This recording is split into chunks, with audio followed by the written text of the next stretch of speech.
जैसे मैं आपको एक उदाहरण देके बताऊं, हमारे देश में अमेरिका की 2 कंपनियां हैं, एक का नाम है पेप्सी कोला, दूसरे का नाम है कोका कोला। इनके साथ भारत सरकार का जब एमओयू साइन हुआ तो उसमें शर्त है कि ये दोनों कंपनियां जब $5 विदेशों से कमाकर भारत को लाकर देंगी तब ये $1 भारत से ले जाने की अधिकारी होंगी। माने ये कंपनियां भारत से अगर पैसा ले जाना चाहें तो $1 ये तब ले जाएंगे जब $5 कमाकर भारत के धन कोष में जमा कर देंगे। आप जानते हैं भारत का विदेशी मुद्रा कोष होता है, विदेशी मुद्रा भंडार होता है, तो $5 विदेशी मुद्रा भंडार में एक एक पेप्सी और कोका कोला जब जमा कर देगी लाकर एक्सपोर्ट करके, तब ये $1 का इंपोर्ट करेंगे। ये इनके एमओयू में कंडीशन है। लेकिन पिछले 17 वर्षों में दोनों कंपनियों ने इस कंडीशन का आज तक पालन नहीं किया है।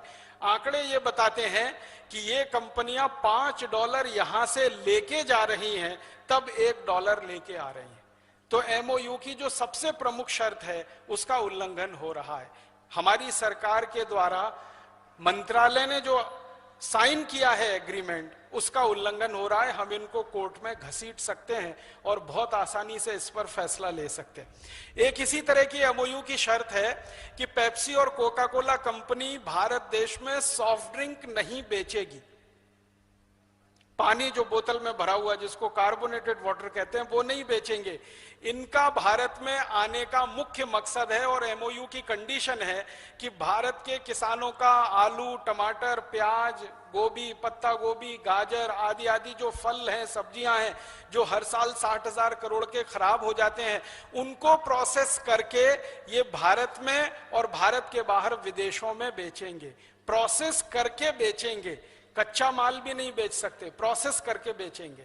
लेकिन दुर्भाग्य हमारे देश में यह है कि इन कंपनियों का जो प्रोसेस किया हुआ टमाटर, आलू आदि का खाद्य पदार्थ है वो बहुत मामूली सा बिक रहा है और पूरे हिंदुस्तान में इनका सॉफ्ट ड्रिंक बिक रहा है जो बेचने की इनको परमिशन नहीं है। फिर एक तीसरी कंडीशन है एमओयू की, वो ये है कि पेप्सी और कोका कोला कभी भी अपने ब्रांड नेम से कोई चीज भारत में नहीं बेचेंगे। माने पेप्सी नाम से कुछ नहीं बिकेगा, कोका कोला नाम से कुछ नहीं बिकेगा, वो अपने ब्रांड नेम का भारत में इस्तेमाल नहीं कर सकेंगे। लेकिन दुर्भाग्य हमारे देश में एमओयू की ये शर्त का भी वो उल्लंघन कर रहे हैं। उनके अपने ब्रांड नेम से सारी चीजें इस देश में बिक रही। फिर एक एमओयू की शर्त है जो बहुत महत्व की है कि पेप्सी और कोका कोला वाले कहीं भी फैक्ट्री लगाएंगे और वहां अगर पानी की जरूरत उनको पड़ेगी, मान लीजिए साल में एक फैक्ट्री को 10 लाख लीटर पानी की जरूरत पड़ती है, तो पहले वो 10 लाख लीटर बारिश का पानी जमीन के नीचे डालेंगे जिसको रेन वाटर हार्वेस्टिंग कहते हैं, तब वो 10 लाख लीटर पानी निकालकर इस्तेमाल कर सकेंगे। लेकिन इनके किसी भी कारखाने में रेन वाटर हार्वेस्टिंग का कोई सिस्टम नहीं है। एक बूंद पानी भी जमीन में नीचे नहीं डालते हैं, वो सारा जमीन में से निकाल रहे हैं और गांव के गांव पानी से वंचित हो गए हैं। अगर यहाँ राजस्थान के कोई न्यायविद आए होंगे तो उनके लिए मैं कह रहा हूं, आप एक छोटी सी टीम बनाइए, जयपुर के पास एक गांव में जाइए, उस गांव का नाम है काला डेरा। उस काला डेरा में पेप्सी कोला का प्लांट लगा हुआ है। उन्होंने पिछले 4-5 साल में पानी इतना निकाल लिया है जमीन से कि काला डेरा गांव के आसपास के 50 गांवों का पानी सूख गया है। अब उस गांव के किसानों को पीने के लिए पानी लाने के लिए टैंकर मंगाना पड़ता है, 3-4 किलोमीटर दूर जाना पड़ता है जानवरों के पानी की व्यवस्था के लिए। सारा पानी पेप्सी कोला कंपनी ने खर्च कर दिया। ऐसी एक नहीं बहुत सारी शर्तें हैं। एक शर्त यह है कि पेप्सी कोला और कोका कोला कंपनी भारत में आएगी, एक भी व्यक्ति का रोजगार अगर उनके कारण जाएगा तो कंपनी की जिम्मेदारी होगी, माने वो किसी को बेरोजगार नहीं कर सकते। लेकिन इन दोनों कंपनियों ने भारत में आकर क्या किया, हमारे देश के जो स्वदेशी बॉटलिंग प्लांट थे, आपको मालूम है एक कैंपा कोला हुआ करता था, एक 777 हुआ होता था, एक फेंटा हुआ करता था, तो ये स्वदेशी बॉटलिंग प्लांट थे सॉफ्ट ड्रिंक्स के, इन सबको टेक ओवर किया पेप्सी और कोका कोला ने, खरीदा। फिर इनमें से हजारों कर्मचारियों को बाहर निकाल दिया और बहुत थोड़े से कर्मचारियों के साथ उनका अब बॉटलिंग प्लांट चल रहा है। तो मैंने आपको ये पेप्सी कोला का नाम लेके कहा, इनके एमओयू की एक भी शर्त ये नहीं मानते हैं, सब शर्तों का उल्लंघन करते हैं और धड़ल्ले के साथ भारत में व्यापार करते हैं। तो हम सब अगर न्यायविद इस पर काम करें और एक अच्छी सी पिटीशन ड्राफ्ट करें और हिंदुस्तान के अलग अलग अदालतों में, मेरा यह मानना है कि हर डिस्ट्रिक्ट कोर्ट में जहां पेप्सी और कोका कोला का प्लांट है, हर डिस्ट्रिक्ट कोर्ट में हम पिटीशन फाइल करें। बाद में वो हाई कोर्ट जाएगा तब देखेंगे, सुप्रीम कोर्ट जाएगा तब देखेंगे। हर जिला अदालत में ये पिटीशन फाइल हो जाएं और एक साथ भारत के 680 जिलों में पिटीशन आ जाएं, तो पेप्सी और कोका कोला वालों की नींद हराम तो हम कर ही सकते हैं। हिंदुस्तान से उनको भगाने की रास्ते तो खोल ही सकते हैं।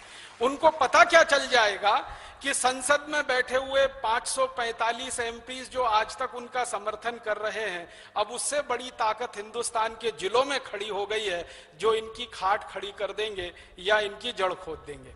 तो बहुत आसानी के साथ हम एक फैसला किसी भी अदालत से, आपको मालूम है हिंदुस्तान के संसाधनों के बारे में इस देश की सरकार का बहुत स्पष्ट अभिप्रेत है, वो ये कि पानी सबसे पहले खेती के लिए है, उसके बाद जानवर और मनुष्यों के लिए है, उसके बाद उद्योगों के लिए है, और सबसे अंत में बचे तो गैर जरूरी उद्योगों के लिए है। पेप्सी और कोका कोला का जो सॉफ्ट ड्रिंक है वो हमारे देश की परिभाषा के अनुसार गैर जरूरी है, अननेसेसरी इंडस्ट्री है। उसके लिए पानी तो सबसे अंत में है। सबसे पहले पानी खेती के लिए, दूसरे नंबर पर हमारे और जानवरों के पीने के लिए, और उसके बाद इंडस्ट्रीज के लिए, और इंडस्ट्रीज में भी एसेंशियल इंडस्ट्रीज के लिए पहले, नॉन एसेंशियल्स के लिए सबसे अंत में। तो पेप्सी कोक की इंडस्ट्री नॉन एसेंशियल है, हम इनको आसानी से अदालत में खड़ा कर सकते हैं। ऐसे ही और एक दो छोटी बातें बताता हूं। हिंदुस्तान का पैसा विदेशी बैंकों में गया है, आप सभी जानते हैं। स्वामी जी इतने दिनों से ये सब बात कह रहे हैं, अब इस विषय पर सरकार की कान खुली है, आंख खुली है, सरकार ने देखना और सुनना शुरू किया है। ऐसे ही और एक दो छोटी बातें बताता हूं। हिंदुस्तान का पैसा विदेशी बैंकों में गया है, आप सभी जानते हैं। अभी थोड़ी देर पहले एक भाई बात कर रहे थे फेरा रेगुलेशन की, उस बात को वो थोड़ा विस्तार देते तो बहुत अच्छा होता। हमारे यहाँ क्या होता है, ये पैसा भारत से विदेशों में जाता कैसे है? सबसे ज्यादा पैसा जाता है ट्रांसफर प्राइसिंग से। ट्रांसफर प्राइसिंग के दो हिस्से हैं, ओवर प्राइसिंग और अंडर प्राइसिंग।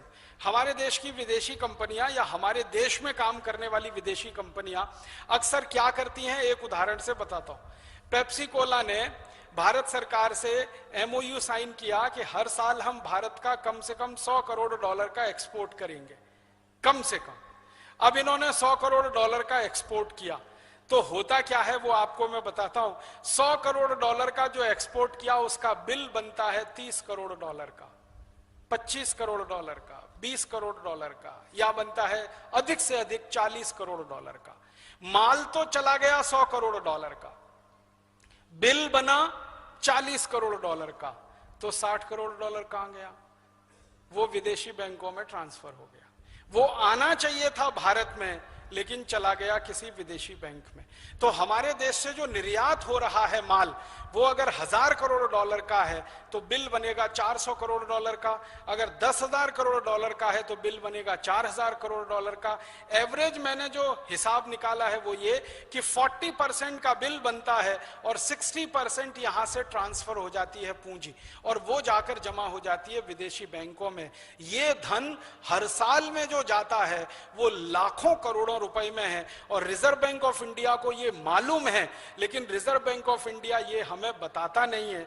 तो आप जैसे न्यायविद अगर चाहें तो राइट टू इंफॉर्मेशन में एक पिटीशन लगाएं और रिजर्व बैंक ऑफ इंडिया को मजबूर करें कि आप बताओ हर साल में अंडर प्राइसिंग में कितना इस देश का पैसा ट्रांसफर हो रहा है। फिर इसका दूसरा उल्टा हिस्सा है ओवर प्राइसिंग। ओवर प्राइसिंग में क्या होता है, पेप्सी कोला या कोका कोला के साथ भारत सरकार का एग्रीमेंट है कि वो कोई भी मशीन लेके आएंगे विदेशों से, तो मिनिमम प्राइस की मशीन लेके आएंगे। जैसे दुनिया में उनको एक मशीन लानी है बॉटलिंग करने की, अगर वो $100 करोड़ की है और किसी दूसरे देश में $60 करोड़ की है, तीसरे देश में वही मशीन $20 करोड़ की है, तो पेप्सी कोला भारत सरकार का एग्रीमेंट है कि वो $20 करोड़ वाली ही लाएंगे ताकि देश का विदेशी मुद्रा कोष का कम से कम धन खर्च हो। लेकिन पेप्सी कोला वाले क्या करते हैं कि जो $20 करोड़ की मशीन है उसका बिल बनाते हैं $120 करोड़ का, 220 करोड़ डॉलर का, 1000 करोड़ डॉलर का, और वो बिल भारत सरकार के सामने प्रस्तुत होता है तो होता क्या है, जो 20 करोड़ डॉलर का माल है वो हमारे देश को आके पड़ता है 120 करोड़ डॉलर का, तो उसमें से 100 करोड़ डॉलर फिर ट्रांसफर हो जाता है। ये ओवर प्राइसिंग है।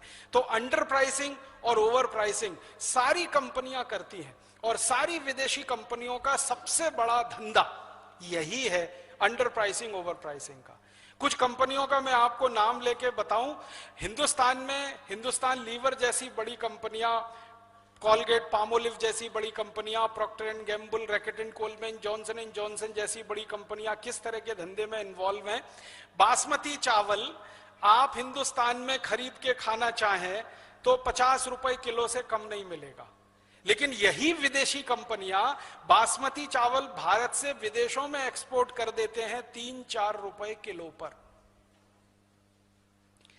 मेरे पास कुछ दस्तावेज हैं ऐसी कंपनियों के जो 6 रुपए किलो पर बासमती चावल एक्सपोर्ट कर रहे हैं, 5.5 रुपए किलो पर, 4 रुपए 80 पैसे किलो पर बासमती चावल एक्सपोर्ट कर रहे हैं। आपको मिल रहा है वो 50 रुपए किलो में खाने के लिए, और विदेशों में जा रहा है 5-6 रुपए किलो में। इसी तरह से कई विदेशी कंपनियां हैं। हिंदुस्तान की चीनी, जो क्यूबिक चीनी होती है, जो डेले वाली चीनी होती है, जो सबसे बेहतरीन मानी जाती है, 5 स्टार होटल में इस्तेमाल होती है, जो 30-40 रुपए किलो की आती है, वो चीनी आप खरीदो तो 30-40 रुपए किलो की है। विदेशी कंपनियां भारत से उसको 6-7 रुपए किलो में एक्सपोर्ट कर रही हैं।